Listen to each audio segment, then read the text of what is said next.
The disgusting controversy that we witnessed play out in front of our very eyes at the Paris 2024 Olympic Games has overshadowed everything else. And that controversy is the fact that the International Olympic Committee, the IOC, allowed people with male DNA, male chromosomes, biological men to get in the ring with women, Emaine Khalif and Ling Yu-ting. And now that both of them are essentially guaranteed medals and potentially might end up taking the gold in their respective weight classes, the IOC has been doing massive damage control to try to convince everyone that, oh, it's just not a problem. I mean, it says female on their passport. There shouldn't be any reason to doubt that. Well, the IBA, the International Boxing Association, has finally come out after these fighters failed a gender test last year and were disqualified from the World Championships. The IBA's finally done a press conference themselves to clarify all of this nonsense that is out there. And they revealed that not only are these boxers biologically men, they have male DNA,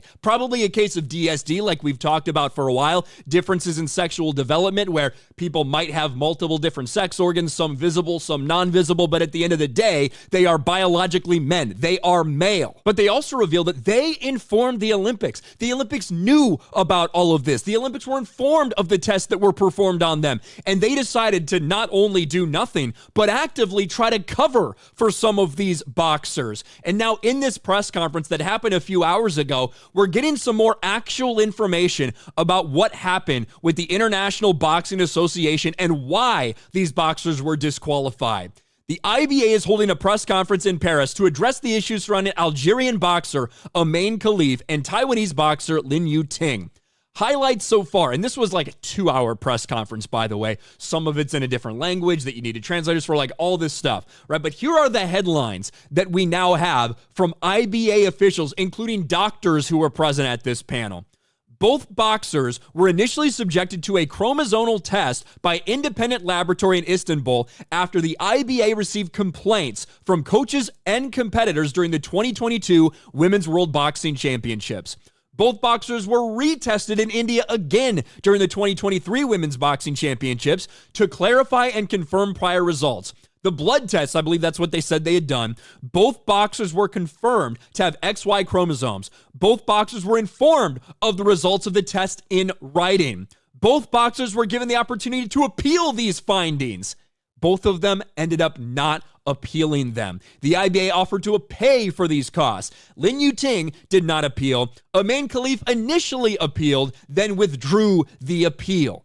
They know that they have XY chromosomes. They know that biologically they are male. And as we've talked about in multiple videos, there were some initial reports out there that they were trans. That was not the case. This seems clearly to be a case of DSD, which is present. It's very rare, right? But it does happen on occasion. And this is not like somebody lives a life this way and then chooses to do this. They may have been brought up their entire life, not even realizing that they had male DNA, but that's the reason they were stronger and better than everybody else at certain things. But nevertheless, this is the result. You even had doctors up there essentially saying this: medicine is knowledge, it's not an opinion. One passport can give to us the opportunity to be men, and tomorrow when I go back to Athens, I can go to my government and change my name. That means I'm a woman tomorrow? Please. The nature and the biological world do not change. And interestingly enough, even though Emaine Khalif wants to play victim and say that bullying is so bad, blah, blah, blah, this person refuses to actually address the failed test.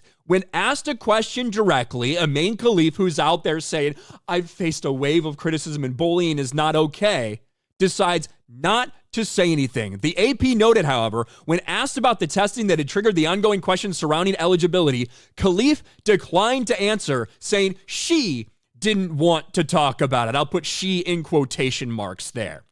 The IBA has now revealed everything that they are probably within their legal rights to reveal about these tests, that they are XY chromosomes, male DNA, that these are men in the ring with women. And the IOC has played dumb. They've said, oh, these tests are, the whole process is flawed. Why would we have to do a gender test? We trust what our athletes tell us. That is bullshit.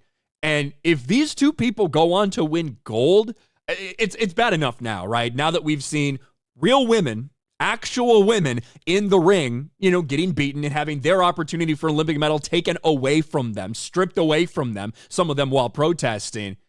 if this actually goes on and these two win gold, it's just going to get even worse than it already is. What do you guys think about this? This is a travesty that's occurring in front of our very eyes. Let me know your thoughts in the comments section below. Smash a like button, subscribe to the channel, ring the bell for notifications, share this video out there, and I'll talk to you later.